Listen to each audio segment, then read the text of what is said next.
To manage lang, Master, yung expectation ng mga gusto ring mag-import. Yung process, medyo ano rin eh. Lengthy? Lengthy process? Oh, lengthy process. Tsaka, syempre, kakabahan ka. Di mo alam kasi pag dumating dito, okay pa ba? Ganun. Tapos, if you don't mind, roughly lang ba, estimate magkano yung babayaran? Personal kasi medyo mahal. Pag trio, more than 1,500. 1,500 Yeah, o 1,500 pag trio. Tapos, landed meron na. Ay, hindi. Doon pa lang, farm gate Additional price. pa yun, Pag landed na, mga nasa magkano? Actually, yung shipping, ano lang naman, master eh. Nasa mga $370 or $300. $270 yata eh. Plus $100 yung shipping dun eh. Galing, meron kaming Mel Sims Black na galing sa kaibigan ko si Attorney Adlawan. Si Phoenix Game Farm. Yan, okay yung ano nila. Score. Magsimula ka lang sa kaya mo. Yeah. Tsaka kumuha ka talaga ng maayos na materials. Yeah. Kung ano yung hilig mo, master. Yeah. Kung ano yung gusto mo. Yeah. Tapos, hindi naman kailangan na galing sa sikat na breeder, ganon. Mas maganda pa nga yung iba na yung galing sa kaibigan mo kasi bibigyan ka talaga ng maayos kung doon ka bumili, di ba? Yeah. Magbayad ka ng maayos sa kaibigan mo. Yeah. Nagsimula sa backyard, simple ang pangarap, isang dasal, sana'y umangat. Ginapang sinika, bawat araw walang shortcut. Birada master ngayong kwento ng pag-angat. Hindi madali pero tibay ng puso. Sa bawat laban mas lalo pang tumutubo. From small beginnings, ngayon abot kamay. Kayod pa more, yan ang paraan bro today. Birada master, kayod pa more. Game fire, lagi on fire. From backyard to an open door. Pangarap abot kamay, tuloy lang bro. Birada master, tiwala lang kaya mo to.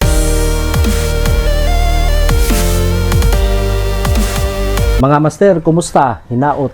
Okay ra ka? In today's episode, Master, binyahin natin ang Kantangkas, Dumanhog, Cebu. Dito sa ating kaibigan, ang may-ari ng Creekstone Game Farm, si Jason Castro. Hindi to yung basketballista na member ng Team Gilas. Good morning, Master. Good morning, master. Greatest sa ating mga subscribers. Master, kumusta kayo dyan? Hopefully okay kayo. Taga Cebu ako, tapos based na sa US. Mahilig rin sa manok. Pero bago pa lang nagsimula ng breeding, pero okay lang naman. Jason Castro, yung kilala natin is Doubler. Doubler. And then si Jason Castro, nakatabi ko ngayon, mahilig din ba sa basketball? Konti. Mahilig konti. Varsity nung college? High school. Anong school? CCC, University of Cebu na. Yung Central Cebu Central Colleges. Na ngayon University of Cebu. So, yung mga Jason Castro, talagang into basketball din pala. Sino-sino yung kasabayan mo dati? Noynoy Palcasantos, Oni Padilla, sila Tata Fernandez, Baban Bacalson. Yung sina Dimape, mga kasabayan mo? Hindi. Ano na yun sila?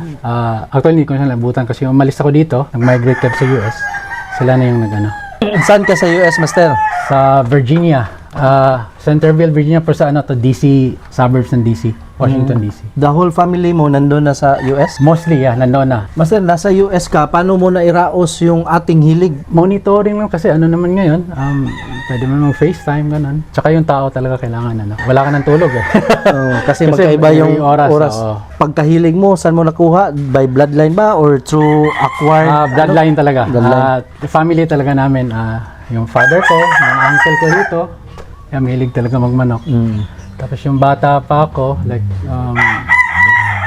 mga grade 6 pa ako nung sinasama na ako ng father ko sa sa Mandaue, sa Florimers ba yan dati? So doon kami sinasama niya ako, bata pa. Let's say, namamalengke sila, masama ako. Namimili ako manok doon sa sa palengke. Tapos yung driver namin, tinutupada namin doon sa Nag-start ako 2022. Kasi importante rin kasi yung financial mo kasi hindi rin pwede kailangan medyo okay ka na rin sa buhay. Yung mga anak ko wala na tapos na sila lahat so may sarili na silang buhay, so okay na rin, wala ka nang sinusuportahan. Number one consideration is yung financial talaga. Hindi naman pwedeng galawin yung para sa pamilya tapos dito sa hilig natin. Tsaka maski nandun ako dati, almost every year ako mauwi. Tapos yung father ko rin, malakas din talaga mag-fight. Sa Pasig kami dati. So, minsan nga, sa isang linggo, Wednesday, Thursday, Friday, Saturday, Sunday, naglalaban yun Pag hindi siya busy, Straight yun. Tapos pag umuwi ko, ako nagbibitaw, ganun. Nag-college din ako. Kasi after, doon ako nag-high school eh. Tapos yung pumunta ko dito, nag-college ako for 1 year sa UST. Tapos wala namang nangyari, pinabalik ako doon. Kasi nga yung father ko naman, konsentidor. Ano, may pasok ngayon? Kung meron siya, tara, masabong tayo. Cool dad. Oh. Ako sumasama naman kasi balato eh. Oo. Tapos ang sarap ng kain sa sabungan, di ba? Masarap Tama yan. yung pagkain doon. Masarap pag nanalo kasi balato ka. Oo. Pang good time. Meron kang master, magkapag sunod sa hilig mo? May lalaki kang anak? Meron naman. Mahilig din? Wala eh. Ano siya military siya ngayon, US Navy. Galing kay US master, meron ka bang mga imported na bloodlines? Merong brownie kelso, tsaka green-legged sweater. Naman, wine red. Wine red? Yeah, pero may version naman siya ng light side or dark side. Wine red lang siya. Wine red. White legs, yeah. Maraming na-produce mo? Hindi masyado. Konti lang talaga. Hindi siya, siguro wala lang swerte kasi hindi siya masyadong nag-produce eh. Yung ng offspring, hindi masyadong fertile yung ano. Pero merong na-produce na naman konti-konti. Sayang, mahusay pa naman yung... Nandito pa rin ngayon? Wala na. Kinuha nung kaibigan ko naman. Dito lang Cebu? Yes, Cebu. Actually, yung farm niya Cebu, pero taga Bicol talaga to sila. Ano yung isa? Green-legged sweater? Green-legged sweater, Larry Romero. Yeah. From Larry. Hindi ba sila hats? Parang hats looking. I think hatch naman yan, master. Yeah. Heavy on hatch yan. Oh. Yeah. Pero Kasi meron green-legged, tapos minsan yung offspring lang, may blue legs. Ilang piraso kinuha mo sa kay Larry? Trio. Trio talaga? Meron ka na ngayon, marami? Meron, marami dyan. May marami na-produce. Green-legged sweater. Parang kung kaunti lang yung nagbe-breed niyan dito sa atin ngayon. Yeah. I don't know sa Luzon, pero dito sa Cebu, parang kakaunti pa yung Kakaunti nagbe-breed. pa nga daw eh. Kasi yung friend ko rin kasi, si Kuya Resty, sa Virginia, may farm din siya doon. Yan si Resty Ragin din niya. Meron siyang green-legged sweater doon. So, naano namin, nakikita ko mahusay sila eh. So, yun, nasubukan ko. Pero sa kanya kasi, silk lizard naman. Saan mo kinross yung mga green-legged? Wala pa, hindi ko pa na-cross. Sila lang? Meron ako na-cross pero late doon. Kinross ko sa block namin, yung Mel Sims. Na-acquire mo to last year. Last So, year. ngayon pa Mga yung F1 to, yeah. mga production mo. Willing ka mag-share? May gustong kumuha? Yes, yeah. Kaya naman, yeah. Kontakin nyo lang yung sino, ikaw, yung tauhan mo. Tauhan ko. Pero yung green-legged sweater, siguro test muna natin para sigurado. Paano yung sistema mo ng pagkuha ng mga import? Ikaw ba mismo doon kumuha? Or mayroong kang taong Hindi po master. Si Mr. Boy Juliade. Yeah. siya yung nag-select doon? May kanya ka tayong pili, pero mas naman siya, mas experience. Tawag nito, mayroong relasyon na rin sila sa mga breeders. Sa totoo lang. Mahirap din kasi. To manage lang, Master, yung expectation ng mga gusto ring mag-import. Ano para sa iyo yung observation mo nung pag-import? Yung process, medyo rin eh. Lengthy? Lengthy process? Lengthy process. Tsaka, syempre, kakabahan ka. Di mo alam kasi pag dumating dito, or okay pa ba? Ganun. Ilang months mo antayin? September, dumating dito, magdi-December na eh. Yung selection doon, September? Yung nakuha na. September. Tapos dumating December. October, November, December. So that's 3 months of waiting time. Tapos if you don't mind, roughly lang ba? Estimate, range lang, magkano yung babayaran? Pag personal kasi medyo mahal. Pag trio, more than 1,500. 1,500 o 1,500 pag trio. Tapos, landed meron na. Hindi. Doon pa lang, farm gate Additional price. pa yun, Depende pa, meron pa silang like personal nila. Pag personal, iba presyo nun. Yeah. Pag landed na, mga nasa magkano? Actually, yung shipping, lang naman, master Nasa mga $370 or $300. $270 yata Plus $100 yung shipping dun sa broker. Yeah. Aside from those brownie kills or green-legged sweater, ano pa yung daming gwapo dito? May sweater kasi. Mahilig siguro sa sweater. Nakakuha akong, ang original ko talaga na Raptor sweater is galing kay Arnel. Yeah, Mergen. Mergen. Yun yung unang Raptor sweater ko. Nakuha sa kanya. Maayos siya, maganda yung performance kasi yung unang nilaban kasi namin is puro siya. Or straight, di namin na crossbreed. Yeah. Tapos nagdagdag na lang ako. Nag-infuse na lang ako. Tapos meron kaming Mel Sims Black. na galing sa kaibigan ko si Attorney Adlawan. Si Phoenix Game Farm. Yan, okay yung ano nila. Score. Score. To which do you cross the Milsims? Mel Sims, ngayon meron kaming sa Raptor, pinakross ko sa Raptor. Raptor sweater. Raptor sweater. Yeah. Ano yung nakukuha ni Milsims from Raptor? Actually, parang almost similar sila ng ano, master eh. Style? Style eh, yeah. Angat. Angat, yep.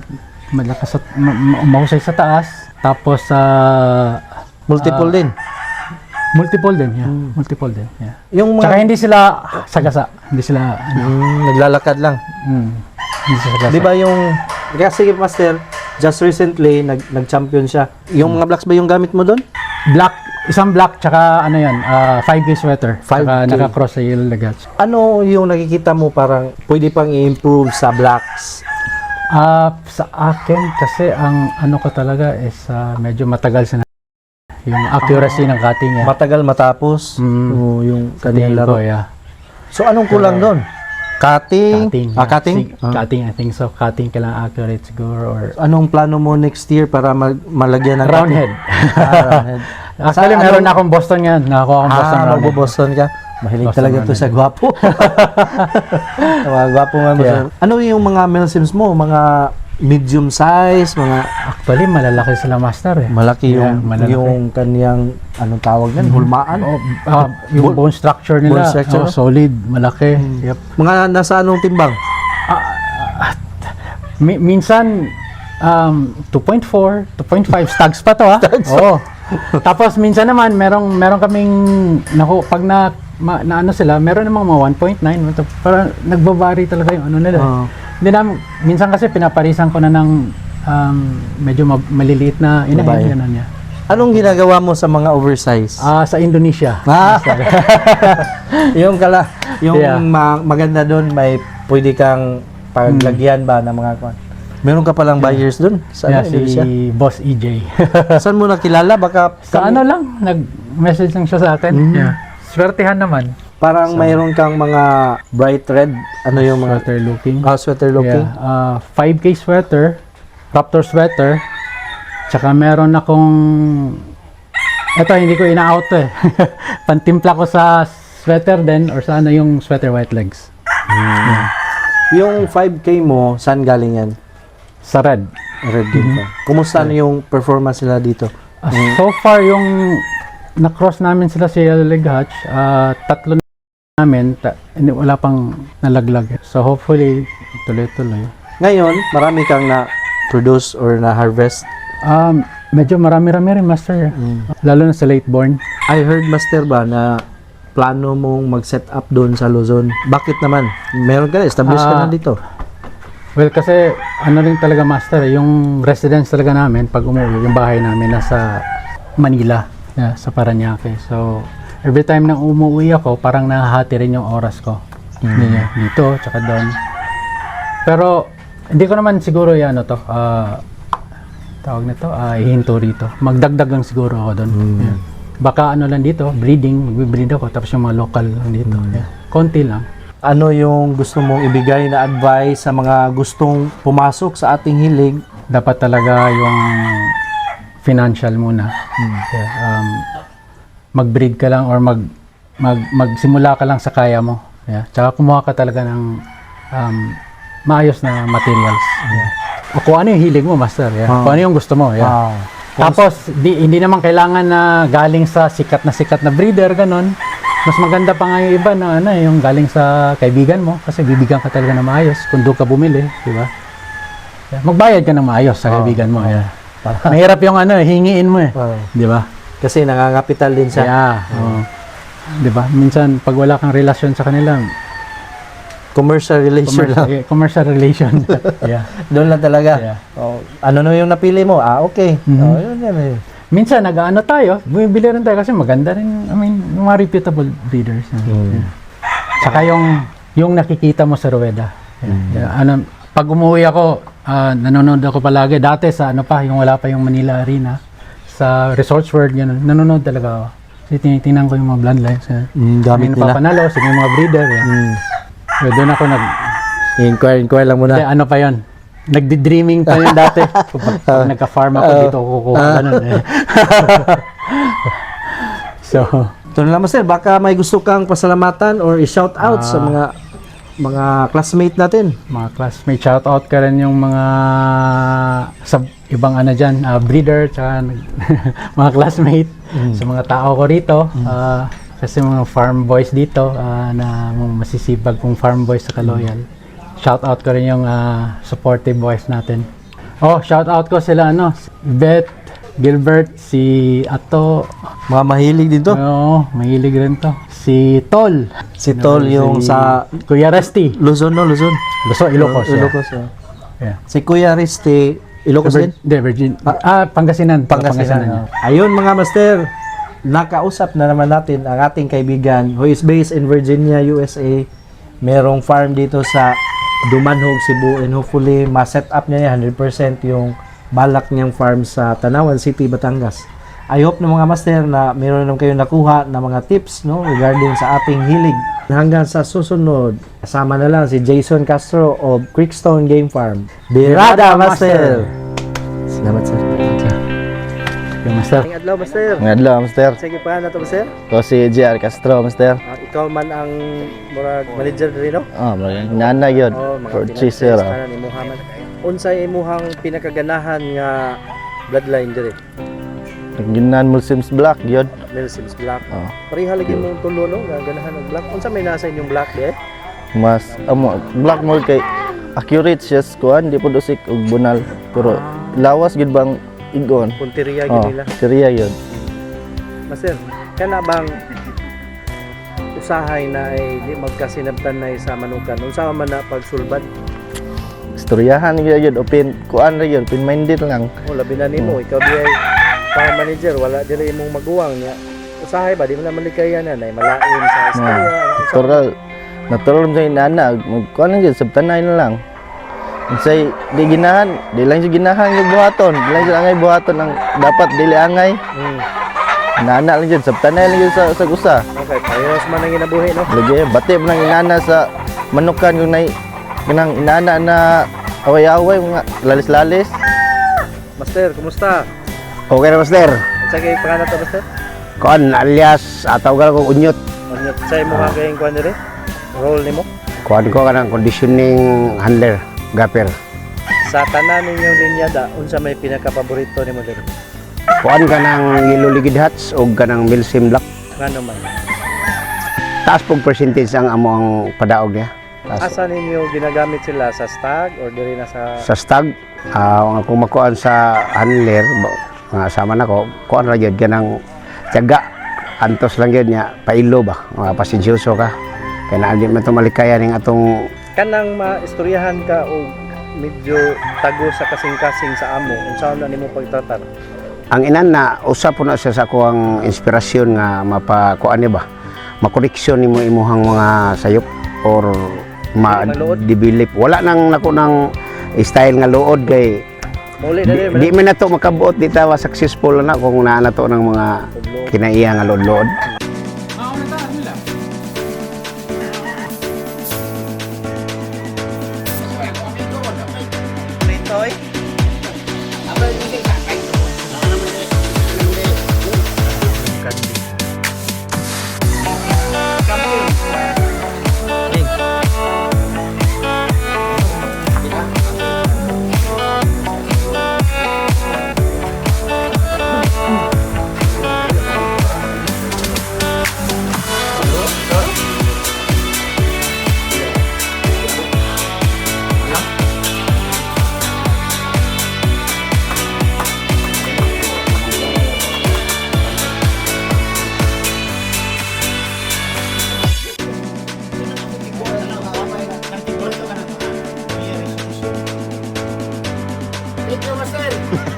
Balik lang ko eh. Balik.